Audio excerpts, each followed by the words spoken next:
Okay, hi everyone. I'm hoping that there's some audience members there, and I'm just checking. 3 people are viewing this at the moment. I just want to see if people can hear me, firstly, and can see our live feed. If anyone could let me know. Including Carole, Ciara and Gwen, who are right here. Oh, Ciara liked it. I can hear you, Alicia. Thanks, Gwen. That's brilliant. Okay. So you three can now all unmute yourselves and we can begin.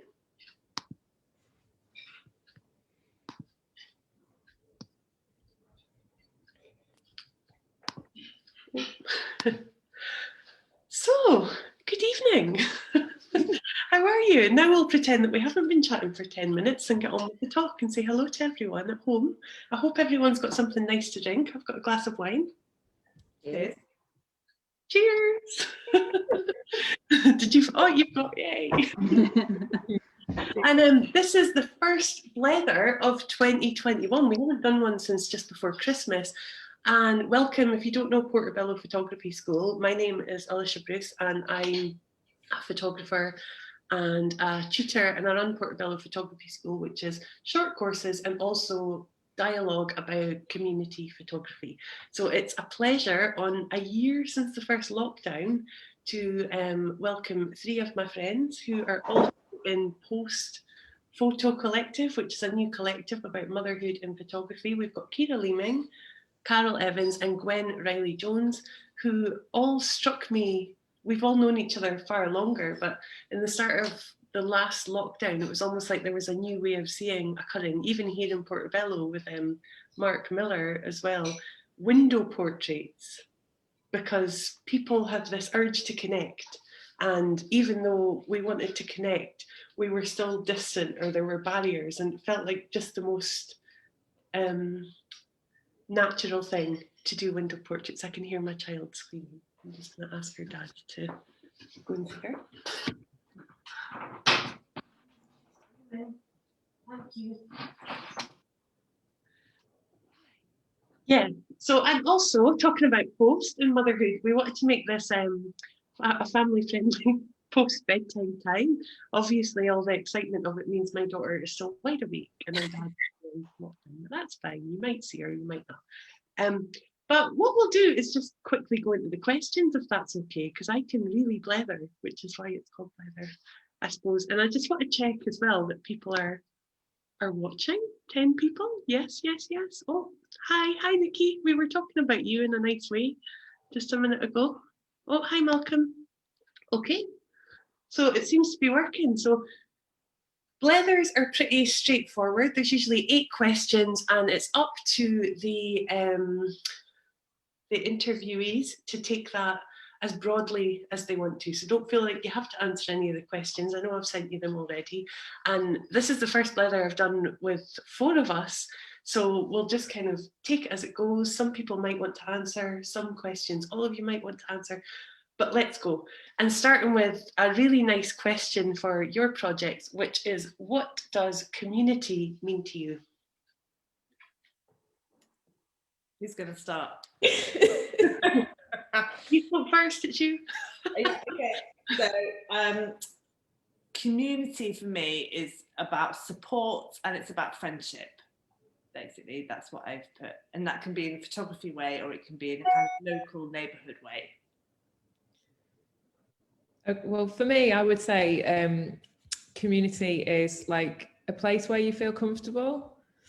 I grew up in quite a suburban area and I've lived where I live for about 17 years now. And it's the first place that I've really felt, you know, like I connect with people and I feel really like comfortable. I've put something about shared experience and values, and I think that's definitely true for this project and this year that we've all gone through, and to have something in common. And I think when we've spoken together in the past, we've talked about having something in common, particularly as with young families, with the people that sort of live nearby. So within our local community, I've got different parts of it, the people that I interact with, and we've got different things in common, and I really enjoy that part of it.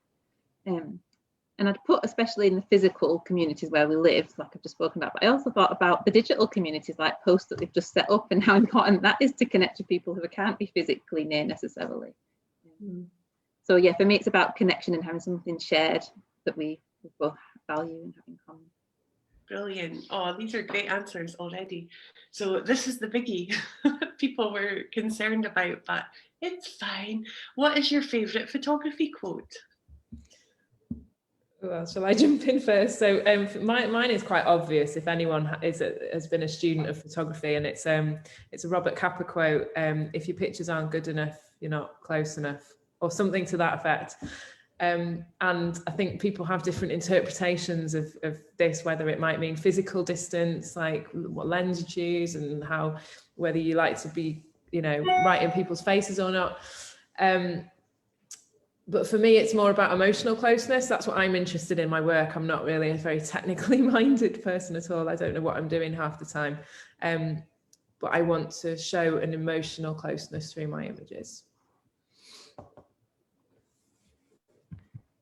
Shall I go? Can I go? Mine's a really long one, and I had to look it up to remember the whole thing, because I used to have a blog called A Kind of License, and it's a Diane Arbus quote about the camera being a kind of license to get into people's lives. And she says, if I were just curious, it would be very hard to say to someone, I want to come into your house and have you talk to me about the story of your life, but the camera's a kind of license. And she says a lot of people, they want to be paid that much attention. And that's always kind of stayed with me since I read that. And interestingly, with the window portraits, people were more willing than ever to have their portraits taken, I found. So that was really interesting, kind of counters that. And we couldn't go into people's homes, and we had to stand outside and peer through the window, which I also loved. But that's my quote. But even that, in a way, was kind of weird, wasn't it? Like appearing at someone's front garden and kind of going, hi. It's sort of not the done thing. It's almost as if you're going into their home, but not quite. Yeah. So mine, I'm going a bit off piste. It's not a photography quote. So I never follow the rules, sorry. So I've just watched this amazing film a few weeks ago with Agnès Vader, who is a French film director who died last year, actually, or a couple of years ago. And it's a film she made with a photographer called JR, and he's like a young French photographer. And it's called Faces, Places, or Visage, Village. And it's such a brilliant film, all about community and art. And while I was watching it, I was thinking I need to scribble down some of this stuff because it's so brilliant. And I didn't do that, obviously. So it's kind of, this is about a quote by memory, which is that they say, and they say it on the trailer, but there was a better quote. Anyway, there's loads of quotes in that film, it's brilliant. But basically she says, chaque image a une histoire. So every face has a story. And to me, it sums up kind of our projects as well, but why I'm interested in photographing normal people. And that's what they do. They photograph normal people, and often people who are marginalised in France, and make their stories known and make their stories big. And so I really recommend that film for quotes, but that's my current favourite quote. I've seen that film and absolutely adore it as well. And Agnès Vader is amazing, but their relationship as well is just so funny as they go through the film. I follow him on Instagram. I've not seen the film, but Agnès Vader was a big part of his Instagram stuff. I don't know. He did a lot of stuff. He used to carry like a cutout of her around and stuff. He's got stuff on Instagram is amazing. I need to see a link to this. I'm not familiar with it. So like pasting up. He had one a few days ago where he's been pasting up it's like in French they call it trompe-l'œil. It's like what do we call it in English? It's like trick of the eye. I used to live in Lyon, and there's a lot of that on the walls, like where you look at it and you think that's a real side of, like it's got like. It's like I can't think what the word is in English, the expression is in English, but it's like an optical illusion sort of thing. Well, it is, yeah, but it's a trick. It is a trick. I think that's because you think it's there, but it's not. And he's done this one on I think it's in an Italian city. I can't remember which one, and it's like the side of it's a museum, which is obviously closed at the moment. And then he's like done this. It's a massive scale, and it's like a big crack going like that. Yeah. and you're seeing into the museum. You just have a look at it. It's really, really interesting. I have seen this. Really I beautiful. have. But anyway, post a link for everyone else. Sorry, massive. Yeah, we'll post a link. Everyone likes a link. And my next question, we're already on question number 4, but some of the questions you'll answer for longer is, if you could change one thing about the photography world, what would it be and why? I'll go first. I find it incredibly cliquey. I have to say. That was my answer. As somebody who's come from a different profession, you know, I started taking photos when I was sort of nearly 30, and I'm I've come from the writing, so obviously there's a parallel, and I've worked with photographers. I just find it a bit snooty and a bit London, personally, as a northerner. Yeah, and a bit judgmental as well. I think that's one thing that I don't know if it's based on photography competitions or again that cliquiness and that kind of hierarchy, and I don't know whether Magnum's got something to play with, that you have to be this to get into this agency, you know. I don't know what it is, or if it's just men, not to be sexist, but just wondering whether because they've dominated the field. But one of the things that when I've joined in with Post and met all of these fantastic women is how uncompetitive and just supportive and positive it is, and that's an experience I've never had before. So I would change the photography world to be more like Post, all the women that I've met in the Post collective. But that's funny, isn't it? Because that's probably more reflective of what it really is. It's just that the only thing that you read about are the ones, you know, the same old names. I suppose I get frustrated. I mean, I've put that it's cliquey, but it's always the same names winning things or being featured in things. And I suppose because I'm an educator, I do really worry about the young people and that, how do they get in, and how do I even get in? I'm not even young anymore, you know. And it sort of, it feels like it's in a wall and you're successful if you're in this little kind of brick house. But if you're outside it, then, and also that thing of participation that we talked about, you know, that you do projects where you are highlighting the community or you're working with the community, and it doesn't seem to be as kind of valid or as looked well upon as kind of these obscure conceptual things. Can I just add something? I think the other thing to me, and I am part of the problem here, is that it's got a diversity problem, a serious diversity problem. And I know I'm a middle class white woman, so you know I'm part of that cohort, but it is dominated by it's got quite a narrow way of seeing, I think, and it is starting to improve. You can see that, like that, you know, there's lots of challenging going on, there's a lot of gatekeeping, and I think there's a lot of, I'm seeing on social media, a lot of challenging of that gatekeeping, which is I think a good thing. But I think, you know, we need to keep chipping away at it, and that includes us not going for things that are not appropriate for us, and you know, just being mindful of that. I think. I think connected to that, I'm kind of thinking the kind of judgment values need to broaden out in terms of what is considered valuable in the photography world, because I think there kind of is quite a tunnel vision of what that is at the moment, and I think that could actually be expanded quite greatly to quite a great extent. Great answers. And would you ever work with your sister, Gwen? Because she wrote an amazing book, didn't she? Violent Ignorance. Yeah, we did. It's funny because recently I've been looking through my archive and I thought I'd lost loads of images, and we did an article together about 10 or 11 years ago. And then we've never done anything since, and it comes up every so often because as well I work at the John Rylands Library, which is connected to the Race Centre, and she's a sociologist and wants to do something perhaps with their archives, but it's never happened yet. But yeah, hopefully at some point. We've always talked about trying to do something together, but it's just not quite happened yet. But I'd love to. I think she's coming tonight, so maybe. I think she is. See, hi, Hannah.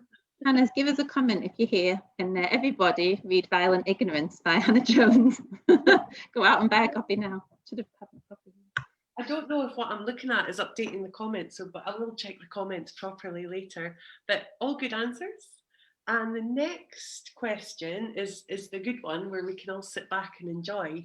It's, Tell us about the work you've made during lockdown, and also show us the work you've made during lockdown. So you'll need to take turns to do that. Okay. Shall I go first then? So I'm going to share my screen, and I've got a PDF. This should work. Is that? Can you see that? Yep. Okay, so well, we all did the same project in the sense as we all photographed our community or our neighbours through their windows. I've called mine Through the Looking Glass. And this is my street. I love this old postcard. So I live in southeast London. It's really suburban. All the streets look like this, but obviously they've got more cars now. And I had the idea of doing this about a week into lockdown when I walked past one of my neighbours and had a conversation with her through the pane of glass. And I just really loved the reflections and this idea of being separated with this glass, but also being connected, being able to communicate, and this idea of being inside, kind of imprisoned behind this glass, and the outside world, which we weren't really allowed to go into, being reflected in their faces. So I reached out to my neighbours, and I just kept it local to the street, my one street that I live on. I didn't go further afield because we have a WhatsApp group on the street, and sort of sort out people through that and through notes indoors. And I photographed about half the households. And this is me photographing. I use a Hasselblad medium format camera, and I use slide film. And this is what I love about. I used slide film initially because you can see, because I had some lying around, and I just thought I'm just going to use what I've got, and if it doesn't work, then I'm not going to, be wasting any money or anything. And then I just loved the way that it was, that you could see through it, and it was like a stained glass window almost. And I in my practice, I'm always considering the process and how the process is linked to the project. So I then continued shooting on slide film, and that's expensive, but I got funding from the Swiss Cultural Fund, which was great because my mother's Swiss, so it qualifies being Swiss. And then I did, these are just pictures of the street party that we held in August, where I showed the work on these boards here for the community. And it was just amazing to get, to be able to share it with the neighbours. And it's in a weird way, like isolation has brought us together. And this is just, Elka didn't want to be photographed, but she sort of said that this project had brought these people together, which I thought was a lovely thing to say. And we also had a Macmillan coffee morning to raise money for cancer, and I showed them then, and our MP Ellie Reeves came and visited, and also backed the book on Kickstarter, which was nice.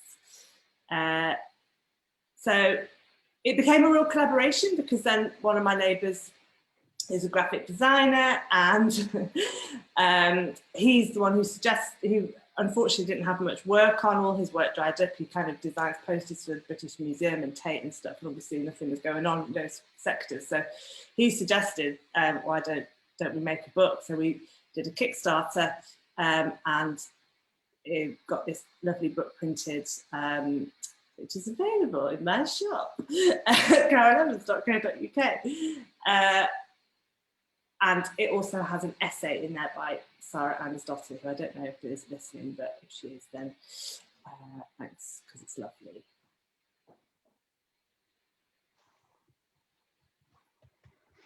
Great. Yeah, keeping it short and sweet. Should I just jump in and go next? I also started on a WhatsApp group, so I'm intrigued to know whether you did as well, Ciara, or not, because that's be funny if that's how it started. Oops, I've got the wrong thing up. Here we go. So yeah, our group set up, I guess it's about a similar amount of time in to the lockdown, because I shot most of mine through April, I must have seen something similar as well. And this is my first shot, which was a test shot through our back garden window to see whether this could work, of my husband Michael, and I just fell in love with the visual of it straight away. And we'd set up a WhatsApp group as well, so I straight away sort of put a message out on there, and I couldn't believe how many people got back and said that they wanted to take part. And this is Cliff, who's like the cornerstone of our street, and everybody knows him. We knew of him before we even moved into the house, and he's a really good way of kind of building our community together as well. And he's always sat right there in his window, right opposite my house, looking out and keeping an eye on everybody and taking in passages and things. So I was over the moon that Cliff was involved. And I started to share them back with the families on the street, and also on Instagram. So I sent everybody their picture directly, and then on Instagram as well. And I was just blown away that people that I didn't know started to get in touch and say, can you come and photograph me? And so I would go out on my bike, and it was just people in the local area to begin with. And then as the weeks went on, I did take the opportunity. If I had to go and drive to pick up a click and collect food shop, if I was passing someone's house that I knew was someone that wanted to do it, I'd stop on the way, which was a little bit naughty, but I felt like I could justify it. And it just kind of went from there. But then as the month went on, I just started to feel a bit overwhelmed, and I don't often share loads of work on Instagram, and it was becoming quite intensive to kind of work. So at the end of April, I decided to kind of stop, and that was an end point for me. And it kind of coincided with probably about 6 weeks in actually to the lockdown. But looking back, I do kind of wish that I'd done a bit more, or that I'd had the energy to kind of do a little bit more and push it a little bit further. But on the other hand, I absolutely adored going and meeting all of these people, and you know, those various different people who had some quite major stories, difficult experiences they'd had over lockdown. And I went back and delivered everybody their own print, and so after taking the picture, we went and reconnected, and it was really interesting to kind of share experience of how people had been and what they'd been through over lockdown. And there was one woman who hadn't spoken to anybody that day, or in fact for quite a few days, and not seen anybody in real life kind of to speak to for even longer. And we had a really long chat, and that I kind of felt like was a really wonderful thing about doing this project, and just giving that kind of in-person physical connection to people that hadn't had it. I can't see it there.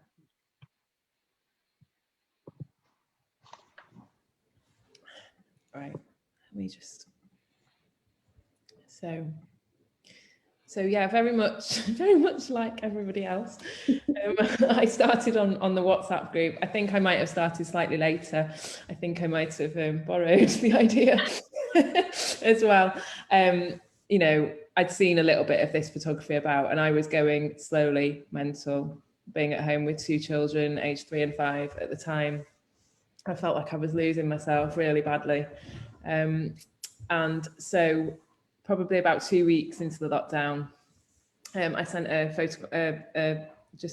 suggestion to my WhatsApp group on my street, if anyone wanted to have their photo taken, just the same as everyone else. And my initial plan was just to do the street, and you know, it's quite a lot of different types of people living on the street, and I thought that would do it. And I got quite a good response. These two lovely ladies live on my street, so they were probably maybe the second house that I did, as are these pair, mother and daughter.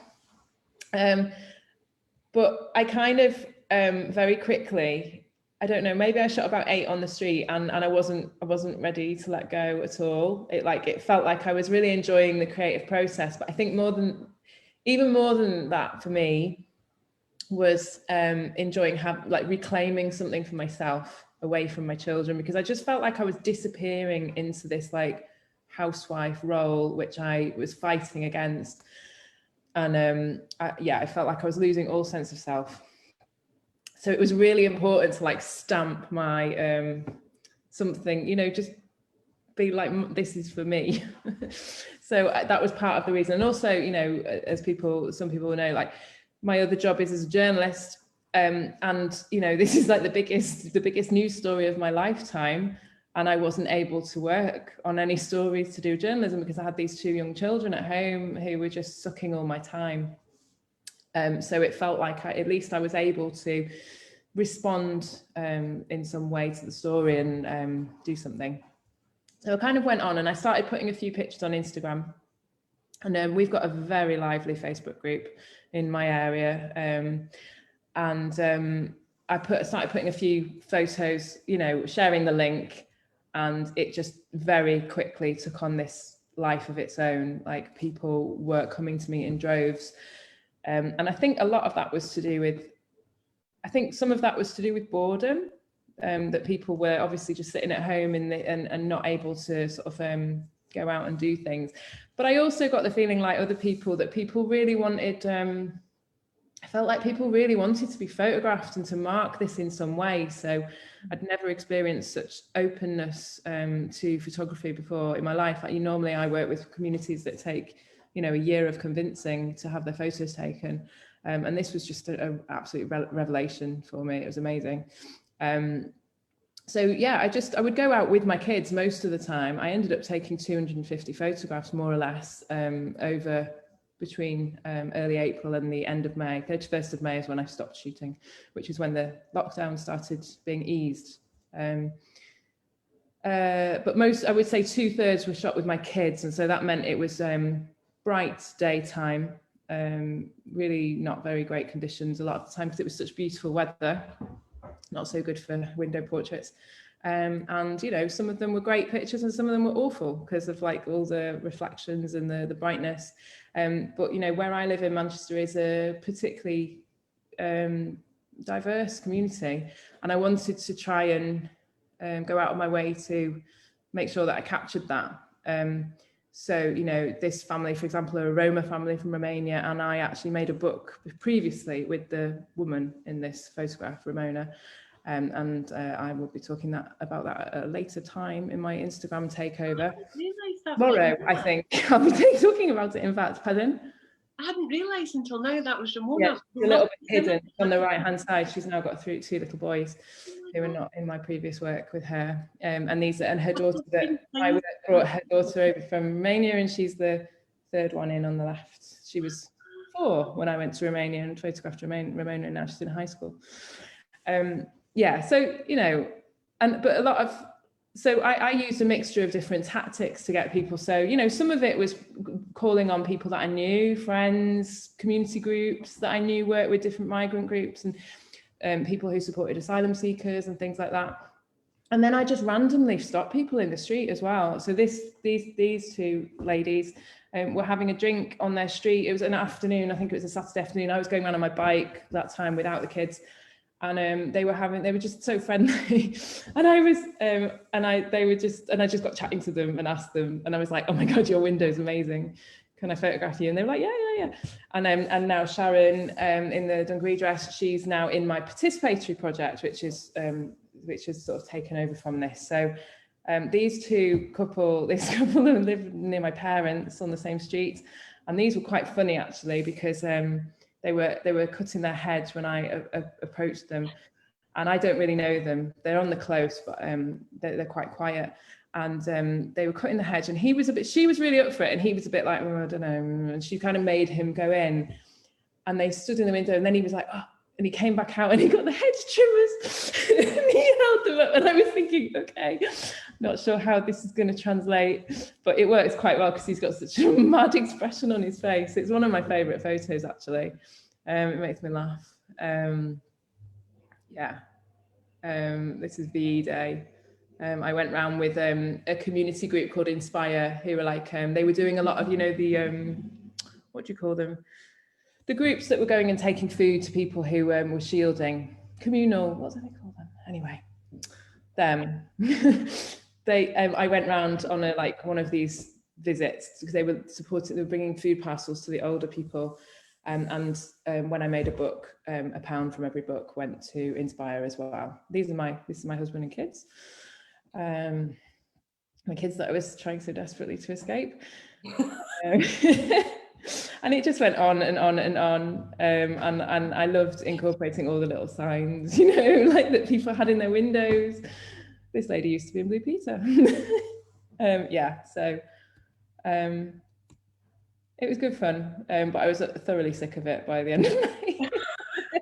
I really think, I feel like this project got me through that period of time mentally.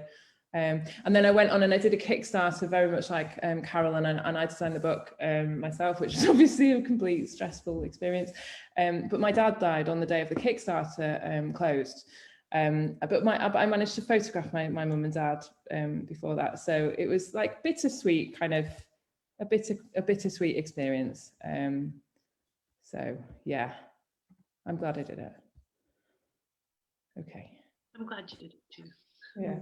And I love that you're in a lot of the images, like you're part of that dynamic. You know, I don't have the technical ability not to be. The sitter and the photographer and the viewer. You don't often see the photographer in the images, but it really works. I think, with your photographs and with all of you, the reflections. It's like you can tell what time of year it is. You can see the cars. I can't wait to see how people respond to them in a few decades. Yeah, exactly. I think, and you can see so much of the diverse, like physical diversity of an area as well. The houses, all of that, can't you? And the way that people have got things like, I loved all the like signs that people had up in the rainbows and all of that kind of thing personally. And the because I continued photographing till the 4th of July, so I had all the Black Lives Matter stuff as well, and I've got at least one with a Black Lives Matter poster in the window. And it really, all those sorts of signs of, you know, like, I think photography is a means of communication, but signs are as well. And that was the only way we could communicate, was through a window, wasn't it? And it was with signs as well. Like, that's such an integral part of this period in a weird way. It was really like when there's an election and you put your poster up in the window, which people do less and less now, but it was like people were doing that as their sign of protest, wasn't it? And you kind of think, well, people should do that all the time. When I was walking around, I was thinking, when I first saw the rainbow, I was so touched by it, because I looked up and I saw one, and I've not heard about it happening. I saw another and another and another, and that kind of perhaps was around the same time as starting the window portraits, and it made me think there's some connection going on here.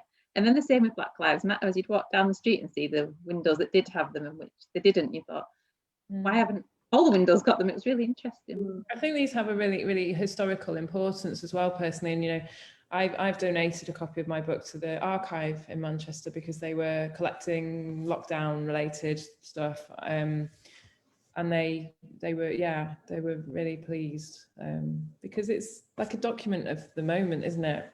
With all those little details. Both of you should send them to the British Library as well, and to the national libraries. Yeah, because actually, you know, I remember when I started this, I noticed lots of people doing it, and I think, Gwen, I noticed yours first, just because you're in Stockport, and that's where I went to school. And then there was like another woman in Lewis who was doing them, and I noticed all these cropping up, and I thought, at first, you know, if you're doing a project, you feel a bit like, oh God, somebody else had the idea. But then I was like, actually, I didn't feel like that. I felt like, no, this is really important that everybody does this in a way.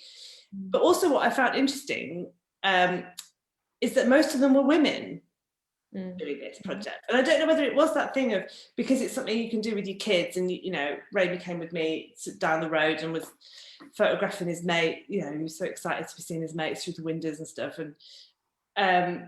And I don't know whether it's because women are a bit more, I don't want to sound kind of sexist or anything, but like into that idea of community, because they're the people who take their kids to school and walk past these houses and do the play date thing. And I just found that interesting, that this tended to be a women's view. I think it would be really interesting, I don't know if it would be possible, to look at like lockdown projects and look at who did what kind of project, because there was this sort of thing, there was the empty street type trope as well, and then there was the more sort of, there were people who did things to their own photos and their own negatives, and, you know, that kind of thing, which is another, seems like another response, quite a clever response actually. Yeah, I would have thought of. And it would be interesting to kind of, I don't know if it's possible, I know somebody who was thinking of, you know, my old lecturer was planning to look at the window portrait stuff, and was going to go for some funding to try and definitely a PhD in there, isn't there? Yeah. Definitely looking back at that period in photographic history. And I felt the same as well, that it felt like, and particularly when Alicia was joining people up, so I found out about other people doing it by Alicia featuring them on Portobello, which was a really nice experience. It was called a project, like different features every week. Yeah. And yeah, just as connected. And I found a kind of, like I same like everybody else, whenever you normally hear about another person doing the same photography project, you think, oh, and you feel really disappointed. And I feel like this has changed that hopefully forever for me, in terms of not just for now, but actually, well, what can we get from that? Because in the other parts of the art world, and I've always thought there's another parts of the art world, you have people working on similar works and you call it, what do you call it? A movement. A movement. You call it a movement, but in photography, if people do the similar things, it's like a competition. You're like, oh, you try and drive yourself away from it and go do something else. So it's that competitiveness that you mentioned earlier, Gwen, actually, isn't it? You know, of the industry, sort of nurturing that and not nurturing the kind of supportive element of working together, and also celebrating the differences, like that we're all doing the same thing, but we're all doing it in a slightly different way. And what that can also say about the community and the photographer and everything else. Exactly, yeah. Every encounter is different, I guess, as well, which is really interesting. And if you look at, I think, through a social history lens as well, I know there's Chris Fernandez, is that his name? A Scottish photographer who lives in London. He was making really beautiful, almost like fashion style photographs of people through their windows, but in flats higher up. And he was guiding them on how to light themselves and stuff. And they were really beautiful, polished pictures. And Julia Batten has done. Yeah, I was thinking that they're very beautiful. Yeah, very beautiful. Yeah, and yeah, Julia Fullerton Batten's ones are so painterly. They're really in her style, but again, she was going around with her older sons. I think they're the teenagers. Yeah. The spirit is very different, and the area is very different. I mean, she's got celebrities and models, and you know, but they're amazing photographs. I mean, people wearing like crops and things. Yeah. Yeah, I think I felt like I was working very much within the limitations of you know, literally, because my partner was working full time. I had the kids all the time, and they were getting really understandably frustrated with me for dragging them around. We're going to the park on our bikes. We've got these 5 portraits to do on the way. And they'd be like, oh God, you know, and if I was doing any kind of chat, you know, they won't tolerate me chatting with anyone at all. They would be like, get on their bikes, and they'd be halfway down the street. They were so frustrated with it by the end, which I can't blame them for. I know. I sort of pushed them to the limit. Raimi was so excited at the beginning, and then by about sort of shoot 5, I was like, do you want to come down the road and I'm shooting so and so and whatever, and he's like, nah. A few pictures on his camera, and then he was like over there. Riley brought her camera one time. Only one time. I wish she'd brought it more, because I pulled out the photos and there's only 2, but I was dead chuffed when I found them, because she was really, I thought she was taking loads. She seemed to really enjoy taking pictures at the time. And sometimes it was a benefit having her there, and it kind of would bring more conversation out. And other times it was the complete opposite, and you'd be trying to photograph and sort out Playtime Island on my phone to keep her entertained, and then something would go wrong. And that stress is something I've never encountered before in that way when taking pictures in this way, because normally just relaxed and focused and happy. And it was also the having to go out at very set times, right in the middle of the day, because obviously you're with young children. And you know, there were a couple of shots where there were people on my street. All of mine were within a square mile, but you know, there were people who were on the next streets where I could just slip out at tea time or at 8 o'clock, and you know, they're much nicer photos because the light, you know, I could arrange it just after the sun's gone down. You know, the light wise, it was much better. Yeah, I tried to. You know, it's limited, aren't you? Yeah, I tried to arrange some of mine in the evening, but I was working full time and trying to fit these things in when I didn't have meetings, or at lunchtime, or sometimes before work or after work, and I just kind of got burnt out with the schedule, and I just couldn't. It was just too much to try and fit in, and that's why I had to stop so soon. But when you could make it work, like you said, like those pictures seemed to be the better ones, and it just had this really lovely feeling, and I'd come away much happier as well, and kind of, you know, you'd achieve something really good. I just wanted to comment on what we were saying before about Julia's pictures, and she's getting props and stuff. But what I found interesting, I don't know if you guys found this as well, but there's a couple of people, especially people who live on their own, who sort of really considered what they were wearing.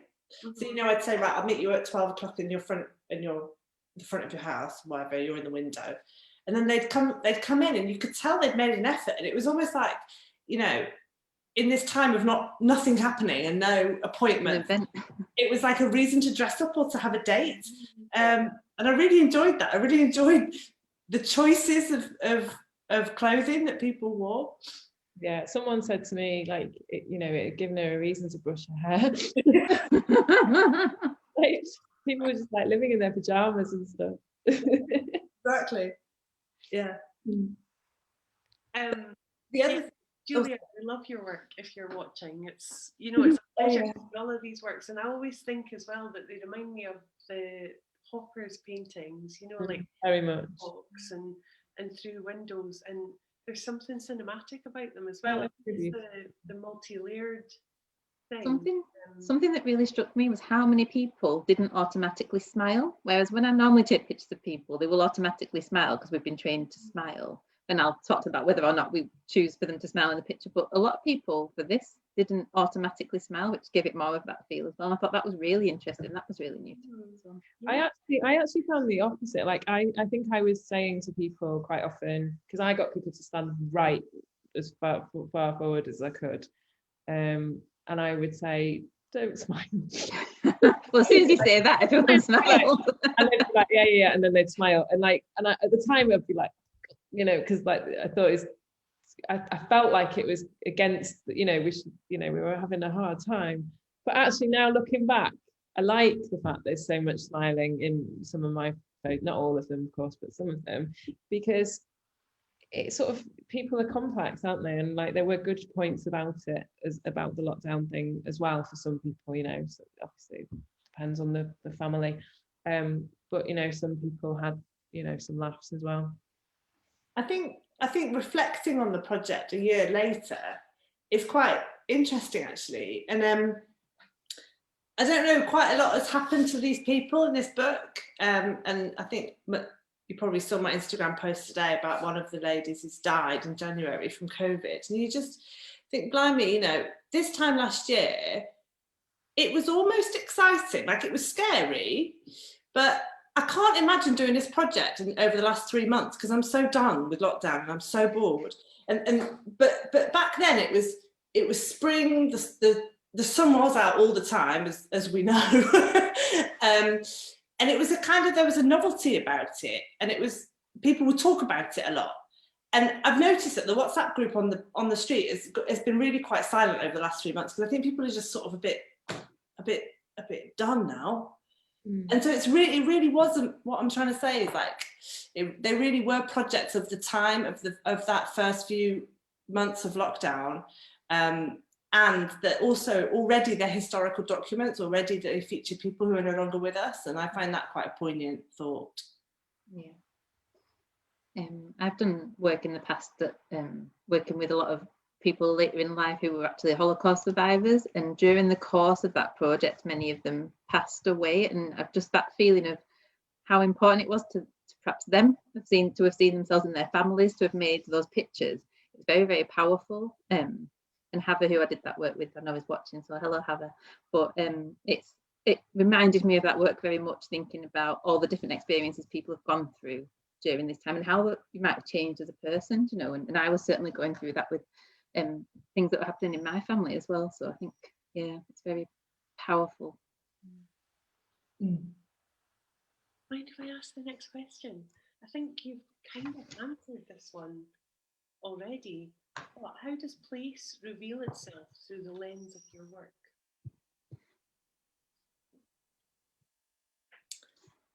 So, shall I answer this? I mean, I'm answering it in terms of this project, but actually I've noticed that quite a lot of my projects are about a street, like one street. I quite like the idea of the sort of neighbours. It's a bit like family. You don't choose them, do you? But you kind of get stuck with them. You kind of love some, and you might not like others. And but whatever they are some sort of a community. And you know, you see them sort of, well, you do now anyway, see them. but I don't know, there's something that I'm kicking myself about with this project, and it's not insisting that more people got involved, because I think my street is coming across as being really white, middle class, suburban, and it's not like that actually. But I just didn't press it with certain neighbours, and I think it was because I was getting bored. But that's my regret, is that I should have pushed a bit more. Anyway. I think other people could probably tell me better, like at a distance could tell me better how place reveals itself, because I take things for granted that are in my local area. So like the red brick of these houses, well, I guess in London you have yellow brick, don't you? So actually there's probably quite a lot that tells you it reveals yourself. You know, we are in suburbia, and yeah, the makeup of the community, it all comes through, but I think it's almost easier to see when you stepped back from that. And I was really aware of the kind of people that were going to respond on Instagram to saying, that's the only place I was putting the call out, either the WhatsApp group or Instagram. And I thought, well, that's only very particular audiences. But I decided to accept that, partly because of like what I've already said in terms of my capacity at the time, and partly because that's another reflection of the people that were seeing it. So that is a kind of reflection of the people that could see it and wanted to get involved, and a reflection of the audience became the participants. So I decided to accept it, but I think, you know, there's lots of different arguments depending on which way you're coming from, and it's diversity is obviously incredibly important, but I think also showing what's really there is important as well. So I think my pictures probably represent quite fairly, there is a mix of ages, there's a bit of a mix of people, but not huge, and that represents my area. And then yeah, those kind of little details of the white PVC windows and the red brick and those things which you notice if you go to somewhere different, but you don't notice when they're right in front of you. Yeah, for much the same, I would say. Like on a physical basis, there's quite diverse housing here, you know, from sort of 1930s semi-detached houses to terraces to flats. There's a few people in flats and have had to have them hanging out the window rather than through the glass, of course. We did try the other one, but it didn't work. So, you know, you can see all of that kind of physicality reflected. I like the kind of little touches that people have in their windows, like we said before. The decorations, some of the window panes are cracked, you know, all that sort of stuff. People clean windows, not so clean windows. Yeah, people seem very bothered about the cleanliness of their windows. One particular street that I went to where I'd arranged it with, because this happened a few times where I would arrange to go to a street, you know, tomorrow at lunchtime, and they'd be like, shall we put a call out on our WhatsApp? Because everyone had WhatsApp groups, didn't they, on their streets? So I'd be like, yeah, go on. And, you know, there's this one particular street, Terrace Street, where 15 houses got photographed. Luckily, I didn't have the kids. And, you know, I just did them, bam, bam, bam. And like, people were like, no, not me yet. I'm just cleaning my window. And so it was nice. It was interesting to see, you know, some people quite proud about like things like that. And other people, you know, there's other people that I can think of that were just like seriously dirty windows. Yeah. And then, you know, I pushed quite, you know, the difference is I wasn't working full time. I had the kids, but I'd basically given up work. So, you know, I had that time to be quite pushy,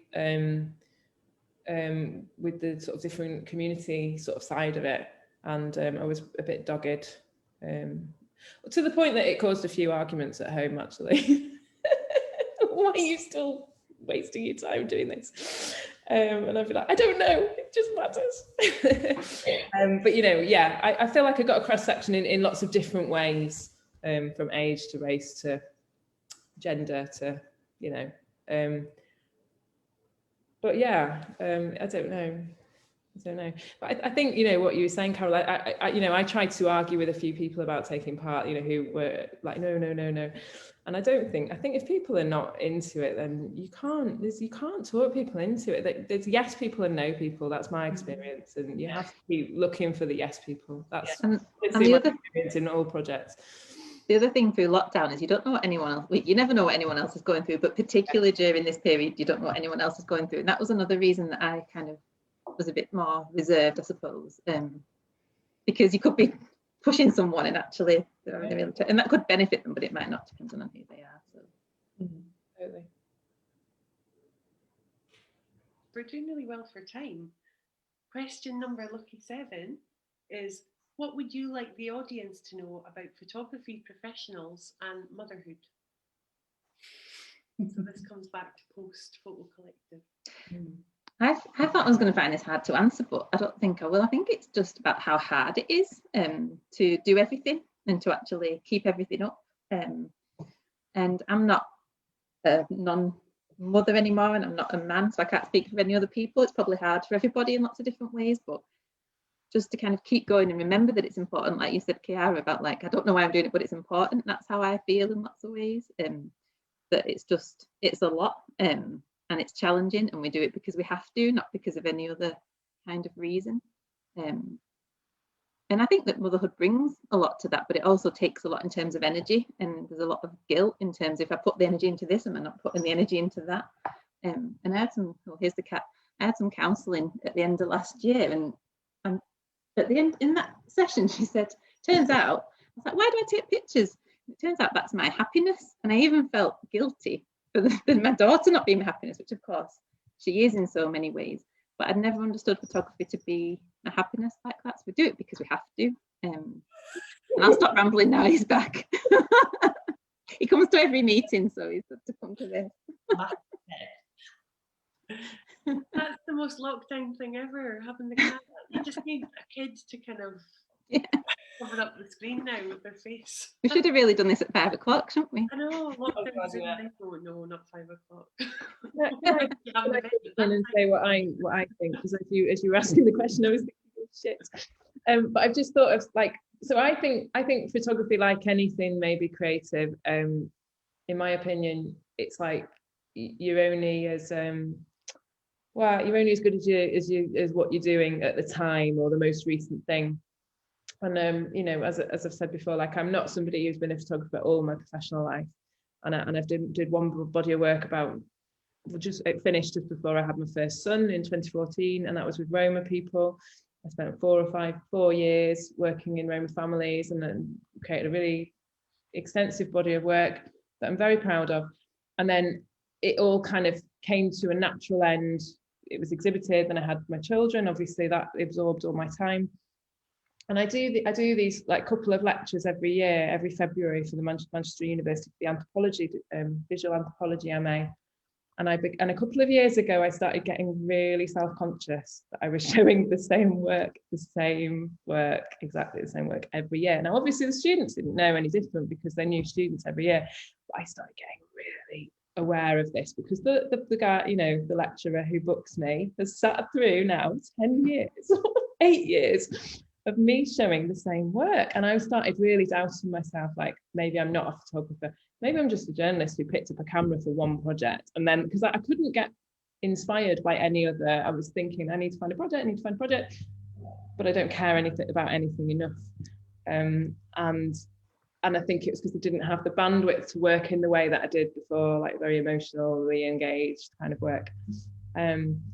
So yeah, I started really, because I felt like, God, it's like 5 years since I've done anything interesting. Therefore, maybe I'm not a photographer.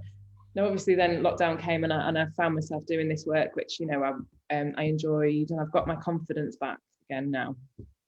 But I think that's a motherhood. I mean, all people can lose their confidence, of course, but, you know, just for me, it's a question of what I call bandwidth. I just do not have the mental space to think very much. It's the same with journalism. I have to pitch ideas all the time, and I just don't have the brain capacity to do it anymore. I don't have the hunger. And I think, yeah, that's a challenge. Motherhood is not like having another job, because it's sort of all the time and you can't switch off from it, or even just all the emotional labor that comes with it, the boring stuff like shoes and, you know, things like that, laundry. I would say for me that is the biggest challenge. But I think all these challenges are not particular to photography, are they? They're motherhood, aren't they? And I think, I don't know, I found at the beginning, when my son was tiny, I was so bored. I was so bored. Like, maternity leave just wasn't for me. I just couldn't I couldn't connect with any of the new mums NCT play groups. I just did not want to know. I just wasn't interested in talking about poo. I was just so bored, and I felt, but the thing is the guilt. It's that guilt then that I felt guilty that I had this beautiful little baby, but I was bored by it, and I remember thinking, this is bad. I should be in love, and I should be, and it was, and I think that guilt that you mentioned, Gwen, has kind of stayed with me all this whole time. So when I'm enjoying a project, I feel guilty that it's that I'm enjoying. And of course I love being a mum. Of course I love my son. That's not it. It's just that I have to do something for myself.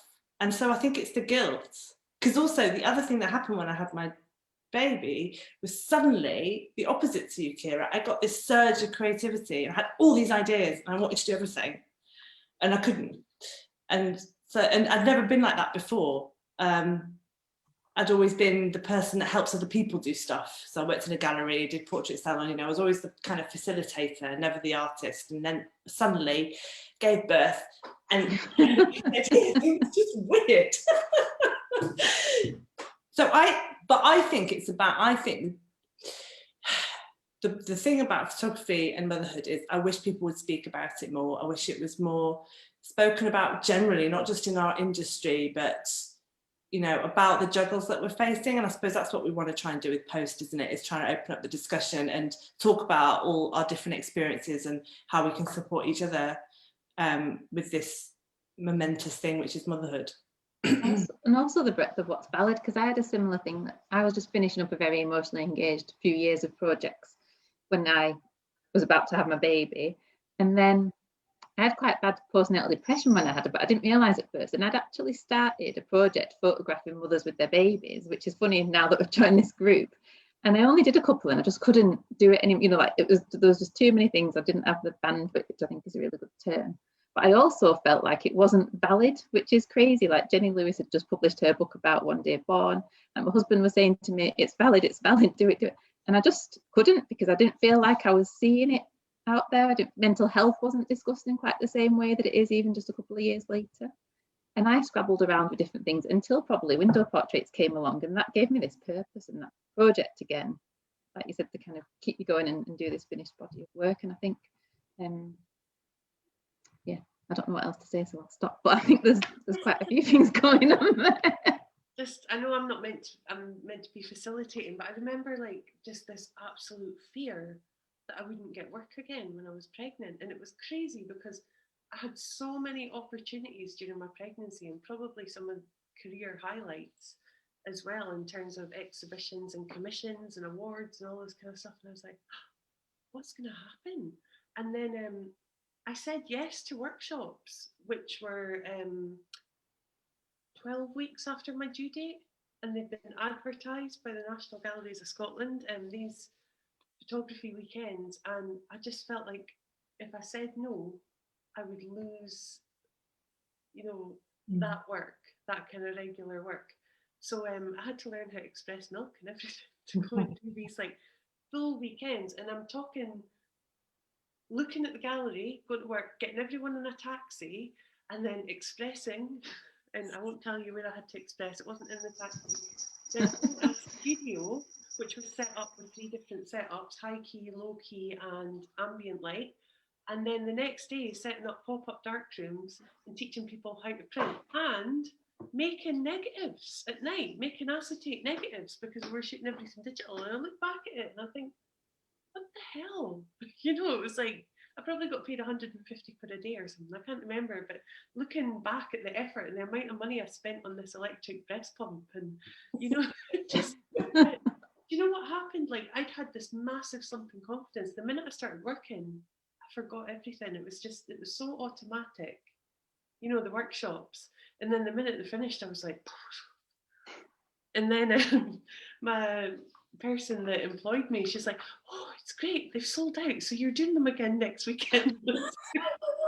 Oh, brilliant. And then I was like, must get bags to freeze milk now. And then I don't know how I did that, but then also, because I don't know if many people are aware, if you're freelance, you get, is it statutory maternity pay? What is it called? It's like Yeah, Yeah, it's called that. about £130 a week, isn't it? Yeah, it's a really minimal amount of money, and that stopped when my daughter was 6 months old. So then I went back to work when she was 6 months old because I had no choice. And then I realised that women in America go back to work almost instantly, and that.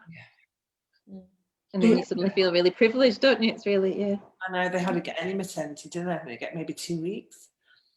Yeah. Women in Norway get a year. Yeah. But we did it. Yeah. Men in Scandinavia get Like shared, yeah. Mhm. Yeah, and Swedish men as well. They get such a good package. Yeah, it's really interesting. But, See, that's where equality comes in, isn't it? It's not about women doing everything, which is, I think, kind of what's happening at the moment. They're doing the working, they're doing the mothering, they're doing the domestic stuff. It's about men doing less of the kind of breadwinner stuff and more of the domestic stuff, so that we can do more of what we want to do. And you know, I mean, I'm in a privileged position, as you all know, but with my husband not working, but generally that's what needs to happen, is that men needs to step more into the domestic fray.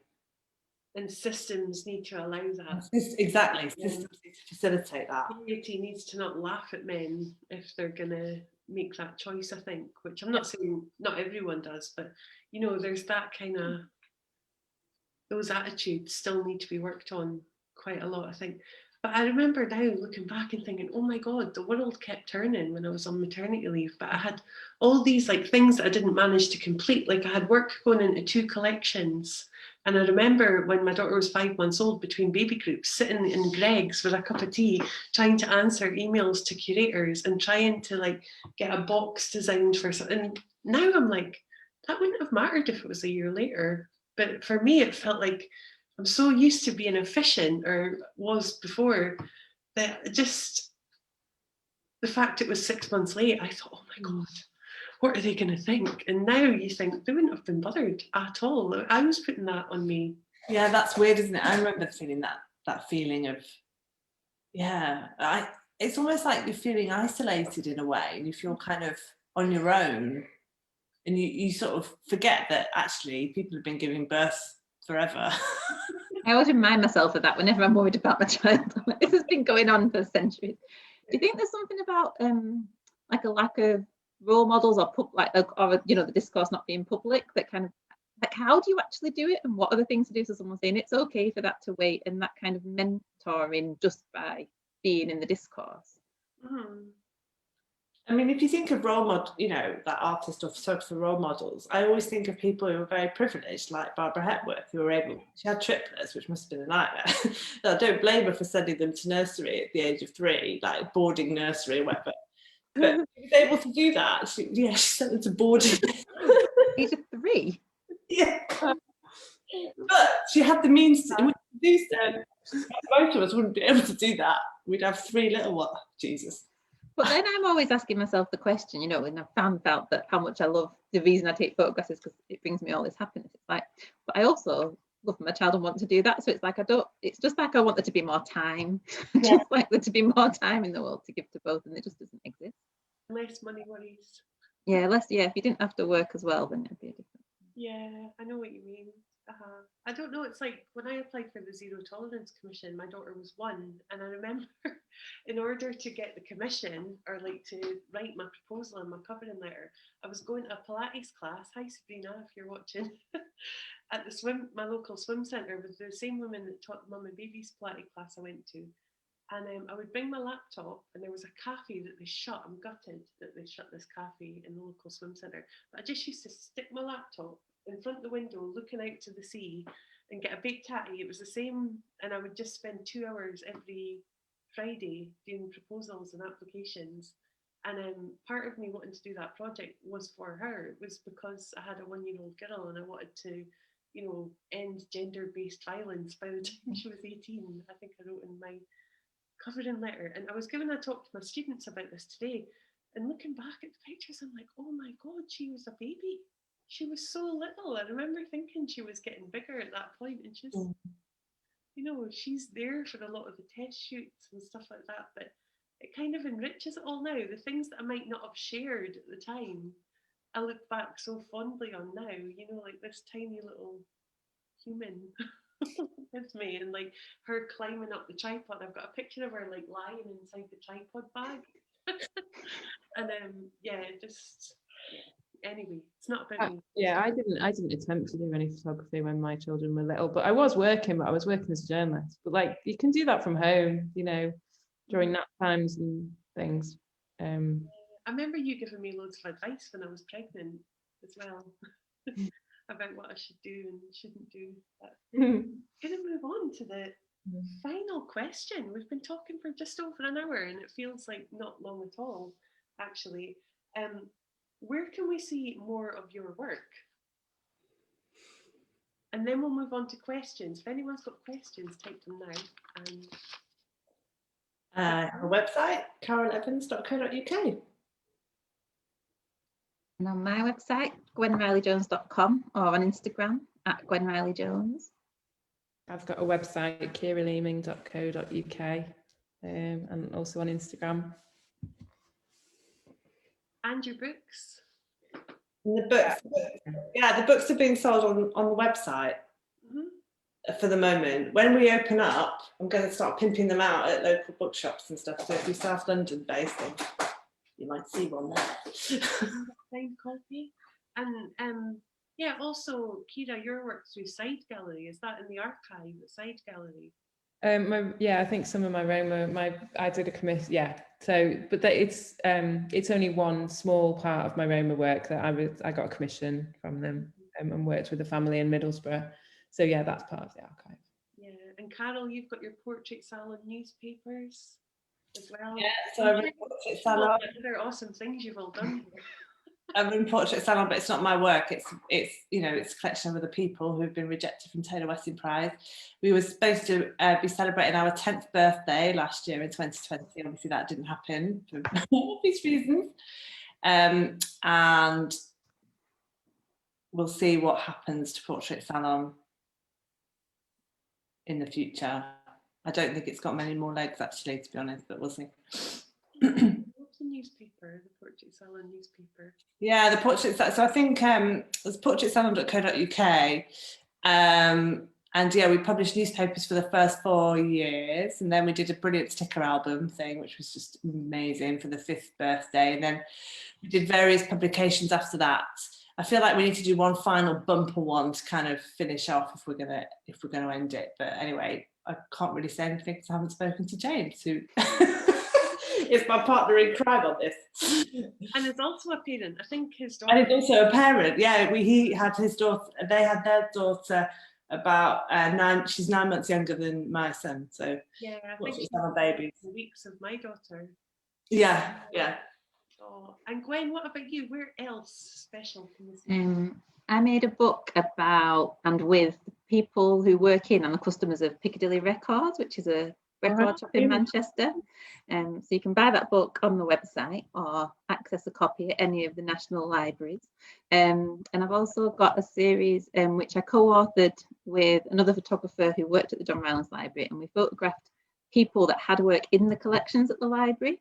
Because my other job when I'm not doing this is to photograph the collections at the John Rylands Library, and some of the things, you know, are several thousand years old, and we're photographing them with the most cutting edge cameras that you can have. And we were thinking, I wonder what the people who made these things would make of what we do with them now. And that kind of inspired this story. So we went and met I always say the people who are alive. It kind of goes without saying, but you know, we didn't photograph any dead people.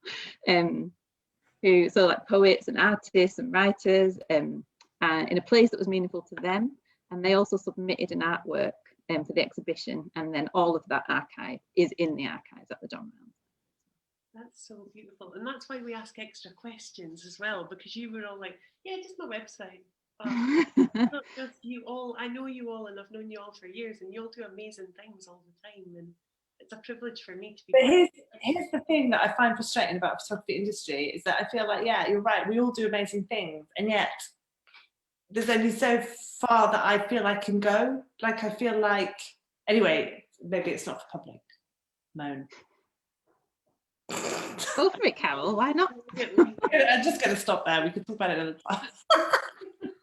I would say as well though, I think being a parent, and you know, I think I did think this as well with friends who had kids when we were really young, but it's, you know, it's more remarkable what parents and what mothers can do. You know, I don't understand why people don't employ more mothers, because we're so capable. You know, we've actually grown humans and survived it and, like, you know, kept them alive. That's a big thing. And got on with their work and all these other things. But yeah, these are chats that I'm sure happen all the time. But yeah, thank you all so much for this. And I'm going to have a look at the questions. I saw a question before I refresh the page, which is from Ray French. Does anyone know Ray French? Hi, Ray French. And he said, did the window frames help or hinder your projects? Did they isolate the subjects, or did they help them appear as part of the community of frame dwellers? That's a brilliant question, isn't it? So it depends. I became quite, I don't know about you guys, but I became quite an expert on windows, and double glazing is a busy nightmare, I tell you. But a lot of the houses on this street are kind of old Victorian semis and terraces, and then there's some kind of new, we've got quite a few new builds, like post-50s builds, post-war. And yeah, I think the window frames did help frame the sitters, the participants, although I feel like I tried to crop them out as much as I could at the same time. And are there any other questions? I'm wondering if more questions are coming in, or if anyone else would like to answer that question while I'm checking. I think for me they helped. I think I kind of tried to make use of, I probably cropped them out in some, but I think quite I really enjoyed, you know, it's like it forces, photography obviously forces you to look at things more closely and in a different way. And so it was really interesting to notice how many very different types of windows there were, even on very similar houses around here. And there were, you know, there were a few times that I knocked on doors purely because they had beautiful windows. And I can think of one with beautiful blue window frames. And I knocked on, and they had they've got a gorgeous cherry tree right in front of their window as well. And I was really honest, and I was like, doing this for a project, and I really like your window. And she was like, yeah, fine. And she let me take a picture. And, you know, I tried to incorporate them personally where I could. I thought it gave it a bit of personality to some of the images.